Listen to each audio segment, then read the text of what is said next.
Sabe aquele clichê que o que tá faltando é falta. falta de... É verdade, né? Eu não vou responder isso, não. Você vai responder, você tem respaldo técnico pra responder. Acho que dentro de um relacionamento hétero, cada um tem o seu papel.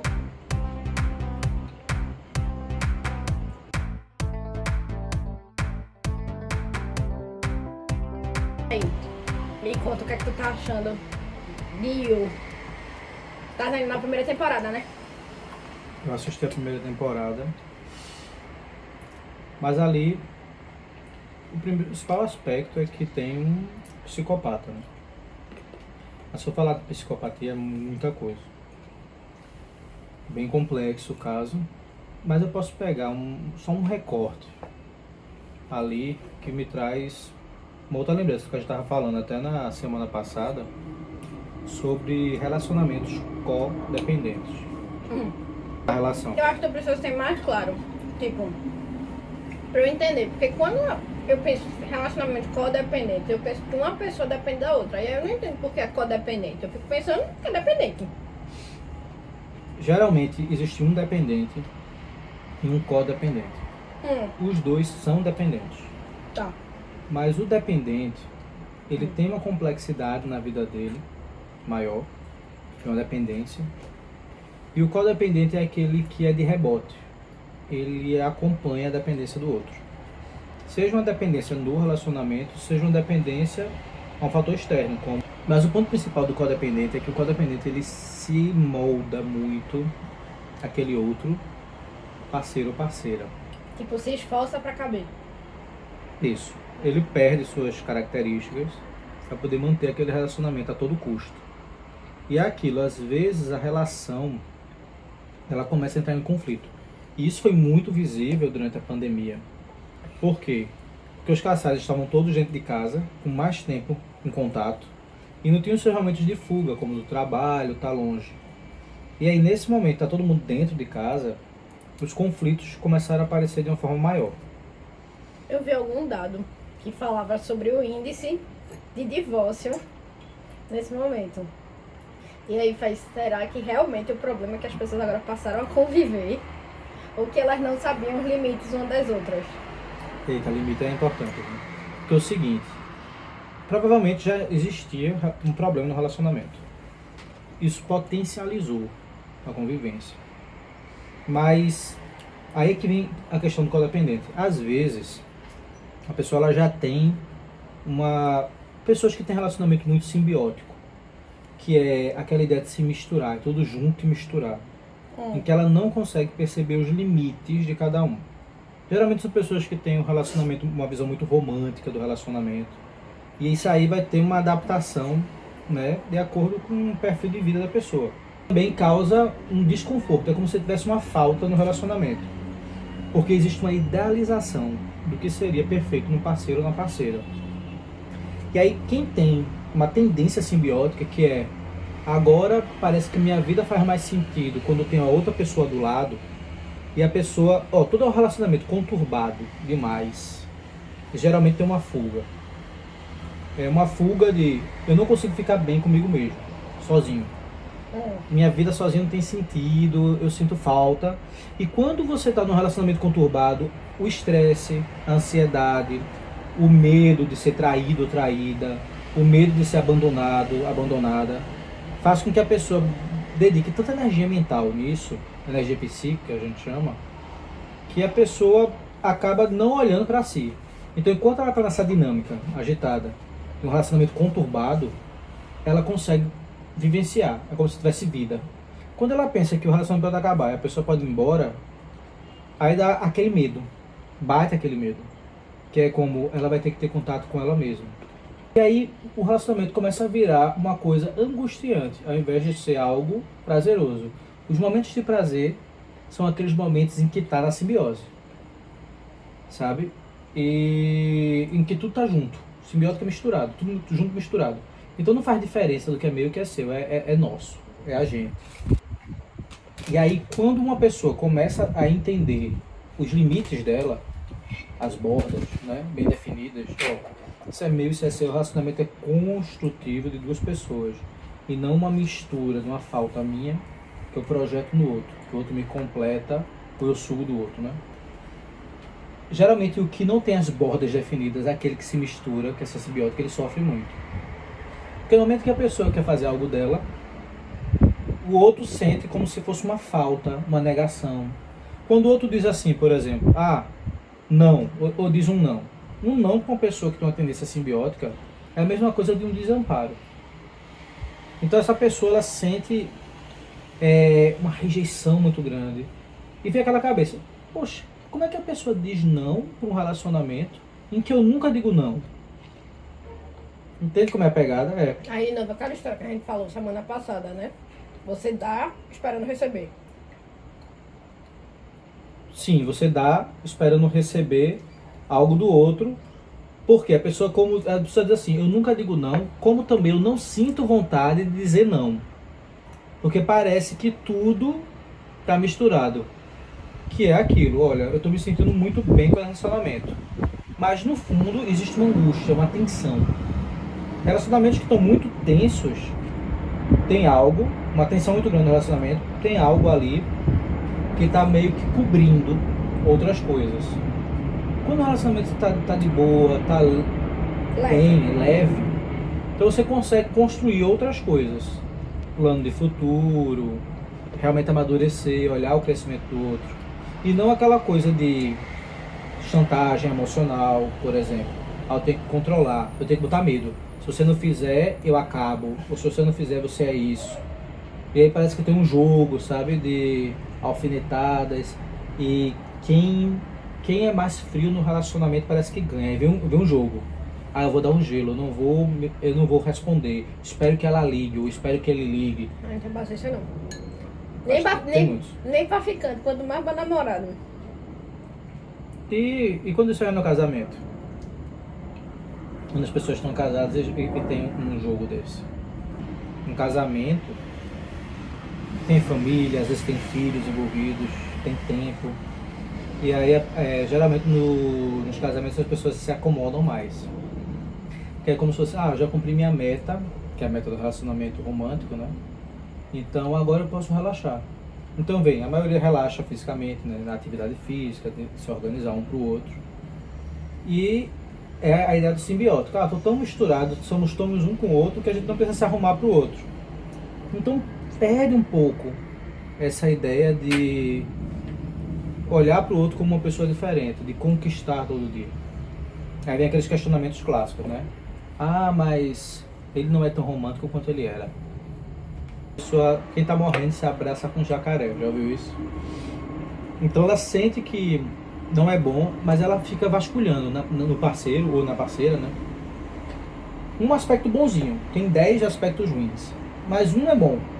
A pessoa se apega naquele e diz, olha, isso é lindo, é a pessoa perfeita, eu me vejo, né, com essa pessoa, né? Então ela floreia muito aquilo dali e tenta botar pano quente nos outros aspectos. Só que isso é insustentável a longo prazo. Tem muitas coisas que a gente tem que ver antes da gente decidir casar. O namoro tá aí pra isso, né? O namoro tá aí pra isso. Pra você conhecer a pessoa, estabelecer relacionamento de longo prazo, percebendo o que é que tem de bom, o que é que tem de ruim, eu me encaixo nisso. É isso que eu quero pra minha vida? É esse perfil que eu quero estar comigo? Mas aí você é meio desligado da paixão, né? Porque a paixão é meio cega. Então, o que é paixão? Aí é quase filosófico. E assim, Daí. isso já deixou de ser paixão pra passar a ser amor. Como é isso? Essa mudança, né? Essa mudança. Paixão, ela pode durar de alguns meses até 2 anos. A paixão, ela é um impulso egoísta. É um impulso narcísico. Porque o que é paixão? Paixão é uma projeção de algo ideal, de um objeto ideal, que completa tudo que me falta. E aí eu me sinto tão completo que isso me dá um entusiasmo muito grande. E aí ele me dá, que a gente chama na psicanálise, do gozo psíquico, que é aquela completude psíquica que você diz.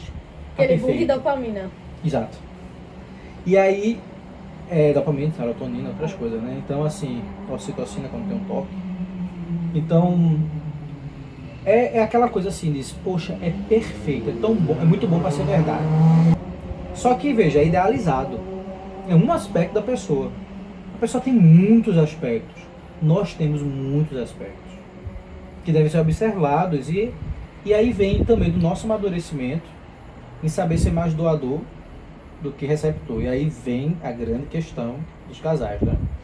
Porque a paixão ela vem, então a pessoa quer fazer o quê? Só quer ver aquela parte romântica, a aventura, né?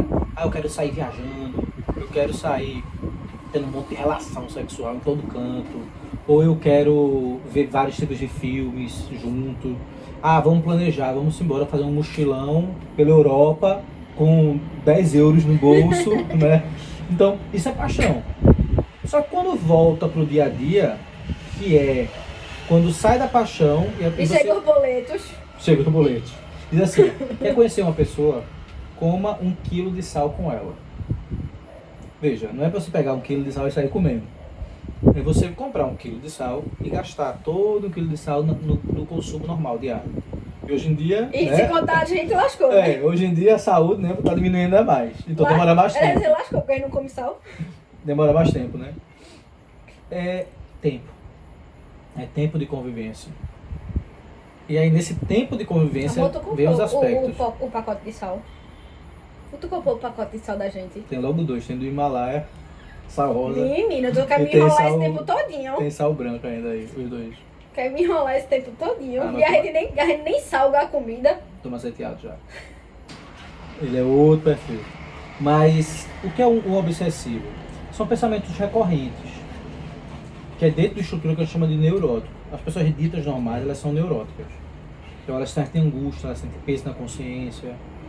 E aí, o obsessivo é aquele que ele não consegue relembrar os efeitos da negação, da castração, teoricamente. Mas na prática ele não consegue suportar uma falta, uma perda, um não. E aí ele cria mecanismos de repetir comportamentos. E quando você repete o comportamento, é como se fosse um ensaio de que aquilo ali vai apagar uma outra dor. Então você ofusca. Um exemplo. Uma pessoa que sente uma angústia de afastamento ou sentiu muita coisa durante muito tempo de nãos na vida, né? Ah, recebeu um não da família, se apaixonava por uma menina, por exemplo, e recebia um não, se apaixonava por outra, era um não também, aí teve um relacionamento que a pessoa, né, acabou, então ela se sentiu muito rejeitada. Então às vezes ela desloca uma libido, né, para outra coisa. E ela começa a ter comportamentos repetitivos. Ou a gente fala no comportamento e a gente consegue externalizar o que a gente sente de angústia, mas se a gente não consegue falar, Freud dizia assim, quando a boca não fala, falam as pontas dos dedos. Ou seja, o nosso corpo somatiza aquilo. E aí vem somatização mesmo, como dor na cervical, dor no estômago, né? Problema de pele, acontece muito. Mas pode também ser comportamentos repetitivos. Por exemplo, tem gente que namora uma vez e aí tem um perfil de pessoa. Aí a pessoa tem um comportamento naquele relacionamento inconsciente, isso, tá? Inconsciente. Que a pessoa não sabe, mas ela se comporta daquele jeito. Aí o parceiro ou a parceira acaba respondendo aquele comportamento. Aí a pessoa dá conflito no relacionamento, a pessoa termina ou terminam com ela. Aí no outro relacionamento parece que ela revive as mesmas coisas. Depois no outro ela revive. Ou seja, o comportamento repetitivo vem de forma inconsciente. Então veja, a angústia que ela tinha, ela está projetando no relacionamento. E ela vai revivendo em relacionamento por relacionamento. Aí o pessoal diz, fulana tem um dedo podre, só escolhe, né? Não é? Tem um dedo podre sim, porque é inconsciente aquilo. Se você perguntar para uma pessoa, diz, você quer esse relacionamento? Vai dizer, não, esse eu escolhi porque eu achava que ele não ia ter esse problema. Eu fui enganada, ou pode ser o contrário. O homem também diz, toda mulher que eu me relaciono, ela faz isso comigo, ela me trai, ou ela faz isso, ou ela não me ama, entende? Então, o que é esse comportamento? Está no inconsciente. Enquanto não quebrar esse ciclo, a tendência é se repetir. E a pessoa só faz isso quando ela consegue ter essa autoanálise. Aí só se faz em terapia, em análise, né? polêmica com o psicanalista. Hum. Você não acha que a meditação leva ao autoconhecimento? Ele leva a uma parte. Consegue trazer você a ter mais um controle e um conhecimento de você como pessoa e do seu corpo, do seu tempo de respiração, tudo. Existe uma linha que diz que a meditação você consegue chegar no estado Brahma, né? Então, Nirvana. né? Chegar no Nirvana, né? Você virar um Brahman, né? Uhum. Então, você consegue chegar no estado mais alto. Mas, na psicanálise mais pra cá, ocidental, os freudianos mesmo, não são muito dessa linha. Porém, eu acredito que existe sim uma complexidade maior nisso. Jung mesmo trazia a ideia do inconsciente, né, mais amplo, um inconsciente coletivo, das mandalas. Então não tem como a gente negar que isso também existe. Tu tá ligado que o artigo que eu tava escrevendo fala muito sobre como o ambiente natural reage, as pessoas reagem ao ambiente natural, né? Tem tipo, várias pesquisas, tipo de cura, de redução de dor, de redução de ansiedade, de estresse, em contato com imagens da natureza. Não necessariamente você tá olhando uma árvore. Você pode estar olhando aqui, uma foto de uma árvore. Mas por que teria cura? Olhando, por exemplo, a natureza, né? Existe uma redução de atividade no córtex frontal. Só em você ver a imagem. E aí, será que isso não faz parte do nosso inconsciente coletivo tão falado por Jung? Existe também a filogenia, que isso é passado de geração para geração. E ambientes em que você vê verde, ou seja, água, sobrevivência, ambientes mais... Então isso traz um aspecto de conforto maior. Uhum. É um ponto que vale a pena a gente falar também, porque inconscientemente o ambiente ele conta muito também, né? Eu acho que um dos artigos que foi base para o meu artigo, o cara fez um estudo que ele mostrava 40 segundos de paisagens numa tela, tipo na televisão. E ele dividiu essa galera em 2 grupos. Eles eram separados por mesma classe social, idade. Então, basicamente, a diferença era ao tipo de imagem que eles eram expostos. A metade que foi exposta à natureza, ela teve a recuperação mais rápida de cirurgia de... acho que foi de vesícula, não lembro agora. E eles precisaram de menos remédios de dor, menos analgésico do que o outro grupo. Okay? Só por causa das imagens. O que aquela imagem representa para aquela pessoa? Primeiro ponto. Mas o poder da mente é fantástico. A mente consegue se curar de muitas coisas. Existem linhas que até dizem que 50% das doenças no corpo somáticas, elas são psicossomáticas, elas vêm de origem psíquica. Lógico que aconteceu a doença fisicamente, mas ela teve uma origem psíquica. Então tem linhas que pregam isso. Então a possibilidade de se curar é grande. Quantas pessoas que se curaram pela fé, né, pelo acreditar, e tem realmente mudanças nisso daí? Eu acho que vale a pena a gente também falar que a gente assistiu... Eita, é do... João de Deus. João de Deus. E aí, Ali dá uma temporada de lives da gente, falar daquilo dali. Tem muita coisa. Muita coisa. Desde o lado espiritual, ao lado da psicossomática, da hipnose, da sugestão, medicina mas eu acho que é interessante você falar o seu ponto de vista, que você acha que... O que é que você acha? Eu tenho 3 hipóteses. Todo psicanalista pega 3 hipóteses. A gente nunca vai... Porque é o seguinte, o mundo é muito complexo. Então eu não posso ser negligente e dar um diagnóstico. Primeiro, não se dá diagnóstico psicanálise. Então a gente cria estruturas, hipóteses e a gente vê aquilo dali. Então, como não tem diagnóstico, a gente tem estrutura, é porque cada pessoa lida de uma maneira diferente. Então como é que a pessoa lida com aquilo? Quanto aquela... Porque assim, a medicina, a psiquiatria, ela se preocupa com a dor do homem. A psicanálise se preocupa com o homem que sofre. Então, é muito mais... Bota mais bem. É muito mais pensar na dor e até qual é a implicação da pessoa na dor. Eu acho. Eu tô falando isso porque por um tempo isso não foi claro pra mim, até eu precisar de ajuda, né? Eu acho que é interessante deixar claro que existem 3 áreas de atuações diferentes, que é o psicólogo, o psicanalista, que não necessariamente o psicanalista é psicólogo, e o psiquiatra. Que também existem psiquiatras que são psicanalistas. E que tem psicólogos que são psicanalistas. E psiquiatras que são psicólogos. Então, É. é misturado. Então, mas que tipo, o psiquiatra, ele tá agindo em cima de um sintoma, não é isso? E É. que vamos dizer, o psicanalista, o psicólogo, ele tá agindo, teoricamente, pela causa. Todos são profissionais que trabalham com a saúde mental. Cérebro e mente são diferentes. Tá? Cérebro é um órgão.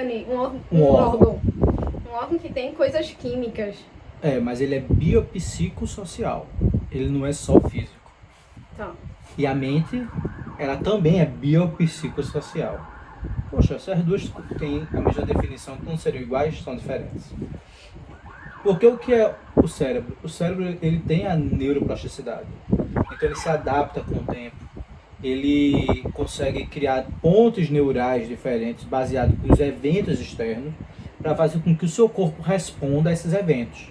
Então ele tem uma resposta física a eventos sociais, psíquicos que aconteceram. A mente é a tua identidade como pessoa, são as tuas memórias que também são adaptadas com eventos sociais, com eventos psíquicos, e que ela também é afetada pelo funcionamento desse cérebro. Então os dois funcionam em conjunto. Então é como se eu dissesse o seguinte, o cérebro ele é mais físico e a mente ela é mais psíquica, ela é mais espiritual, vamos colocar assim. Só que um funciona atrelado ao outro. Não tem como a gente separar. Então eventos externos, eles modificam a minha forma de pensar, eles modificam a minha forma de agir, e isso também modifica a forma que o meu cérebro funciona. Então não tem como eu dissociar, não tem como dissociar um do outro. Isso aí a gente tem teóricos fortíssimos na psiquiatria, falando. Tem até um livro muito bom que eu li, né, que chama Ecologia da Mente, de psiquiatra, por sinal, da Universidade da Alemanha. Eu posso pegar o nome dele, Thomas Kuhns. Ele fala sobre isso, a diferença, né, da mente e do cérebro. Então, a ecologia, né, da então, mente. resumidamente, o psiquiatra vai estar ali trabalhando o cérebro. Não necessariamente. Calma. É porque eu Como a gente diz tô querendo aqui, ser, sou direta. como a gente diz aqui em Recife, deixa de ser afoita, peraí. Ó, eu vou dar um exemplo clássico. Toda pessoa que eu vou conversar de psicanálise, vou trabalhar psicanálise, eu dou assim, um exemplo muito bom, muito simples, né? Lógico que tem complexidades além disso, mas explicando. As várias terapias, elas pensam em como eu posso melhorar o sintoma daquilo, tento trabalhar a causa raiz. Então vamos supor... Não, psiquiatra não. Também, mas só que, qual é a visão? Existem os psiquiatras que são muito organicistas. Não, então ele pensa em redução de sintoma. Eu tô com um sintoma de ansiedade, tô com depressão, então eu vou lá, um ansiolítico, um antidepressivo. Aí eu faço os duais, né, por exemplo. Eu vou pegar um inibidor de recaptação de serotonina para melhorar aspectos, por exemplo, de depressão. Mas aquela depressão, ela é refratária, então eu posso mudar a medicação. Se eu tenho sintomas como uma queda de libido, um não movimento, a pessoa não... É aquela depressão que a pessoa fica na cama, então eu tenho que aumentar a dopamina, aí a pessoa vai lá para uma venlafaxina, por exemplo, né? Ou um BUP, né? Bupropiona, que vai subir. Não, mas eu quero pegar serotonina e dopamina, que é o dual. BUP e uma fluoxetina. Isso aí são associações, que eu pego um ansiolítico junto com o antidepressivo. Então, esse tipo de mistura que é feita é o seguinte: nosso cérebro funciona de forma química com neurotransmissores. Então, esses neurotransmissores são responsáveis por gerar efeitos no corpo. Se percebe que os sintomas de uma depressão pode ser causado por uma baixa de serotonina no cérebro. Ou dopamina. Ou a pessoa não tem motivação, né? A pessoa sente falta de recompensas, então a dopamina pode estar baixa. Ou a pessoa, né, se sente muito só, então às vezes um aumento de ocitocina a pessoa sente melhor, um aumento de dopamina a pessoa sente mais motivação para a vida, né, para fazer as coisas. Um aumento de serotonina, então dá aquela alegria, dá um bem-estar maior. Em quê? Entende que aí vem a mente. Uma coisa é o cérebro, outra coisa é a mente. O que uma interpreta, a outra pode interpretar de outra maneira. Consequentemente, o corpo se adapta a isso daí. Então você está dizendo que a mente é uma imaterialidade que faz o negócio acontecer. Sim. Pode ser conceituado desse jeito também, para mim. Então eu posso ter uma subtração dos sintomas utilizando medicação, mas a causa raiz de como o teu psíquico funciona, ela precisa ser tratada. Por isso que nenhum psiquiatra, nenhum, vai dizer que você vai ficar bem só com a medicação. Pelo contrário, a ideia é não utilizar a medicação e você na terapia conseguir trabalhar a tua mente para ela não precisar e ela regular esse comportamento psíquico. Pelo contrário. Posso fazer uma piadinha? Diga aí a piada. Sabe aquele clichê que o que tá faltando é falta. é falta de... É verdade, né? Eu não vou responder isso não. Você vai responder, você tem respaldo técnico para responder. Realização pessoal, certo? Em objetos que a pessoa projeta sexualidade, ela aumenta vários níveis de neurotransmissores para você se sentir completo naquilo. Seja um objeto fálico, masculino, seja um objeto não fálico, feminino. Ou objetos indeterminados, né? Porque é muito complexo. Indo para uma área de sexualidade. Agora, uma boa encontro de si mesmo, em sentir prazer na vida, se sentir completo, e sentir que o outro traz para você alguma coisa. Quando eu falo outro, é relação com o outro, não é necessariamente um casal monogâmico, não. Porque tem pessoas que têm uma vida em que ela precisa ser poligâmica e ela se sente realizada naquele momento. Agora, se aquilo vai trazer consequências no futuro, se a pessoa não se sente completa com aquilo, é outra discussão, tá? Então, assim, como o outro, eu me relaciono com o outro, né? Só um adendo. Tá. Regime fechado, viu, mocinho? Em regime fechado, aí vamos lá. Tudo bem, eu sei que tem estudo científico que fala, não vou entrar nesse negócio do esperma, não. Ajuda a produção de um monte de neurotransmissor, sim, a liberação de um monte de neurotransmissor. O sexo ajuda na liberação de vários, né? Citocina, serotonina, várias coisas, né? Então, traz relaxamento. Então, é vida, é bom. Façam. E as pessoas ficam bem com isso. Isso aí é indiscutível, né? Agora, lógico, tem estudos para tudo, né? Então, é falta da pessoa ter prazer na vida, independente do que for, né? Tem gente que, eu sinto prazer em comer. Então, comida, sabe? Tá ali, né? Então, mas é a pessoa se sentir completa, se sentir segura com o que faz, né? Tá bem. Esse é o ponto. Não sei, mas voltando para relacionamento, quando a pessoa não coloca limites, então ela fica sem borda. E aí você tem uma mistura com o outro, consequentemente, você acha que o outro pertence a você. E nesse pertencimento, você perde também seus limites. E aí fica, quem é você? Eu sei que eu sou quando eu estou com o outro. Quando eu estou só, parece que eu dependo do outro. Então a gente está muito colado um com o outro. Até que ponto isso é saudável? E a gente não pode também dizer o seguinte, que existe uma verdade absoluta para tudo, tá? Vamos deixar o questionamento aí. E aí eu vou deixar outro questionamento. Polêmico. Polêmico. Outro questionamento polêmico. Você acha que dentro de um relacionamento, e aí eu vou sugerir um relacionamento heteronormativo. Tá. tá? Porque aí é o que eu posso falar sobre, que é o que eu vivo. Certo. Você acha que dentro de um relacionamento hétero, cada um tem o seu papel? Você vai deixar esse questionamento aí para responder depois? Perguntinha safada, né? Eu sou seu Louro José, meu amor. Perguntinha safada. Isso é tão complexo. Vamos deixar aí pro pessoal responder. Deixa, eu vou deixar essa daí, viu? Tem resposta, mas vou deixar o pessoal responder. Quais são os papéis nesse relacionamento? E até que ponto esses papéis estão definidos? Ou precisam ser definidos, né? Ou precisam ser definidos? Biologicamente, sociologicamente, antropologicamente e psicologicamente. Então tem que pensar em vários aspectos.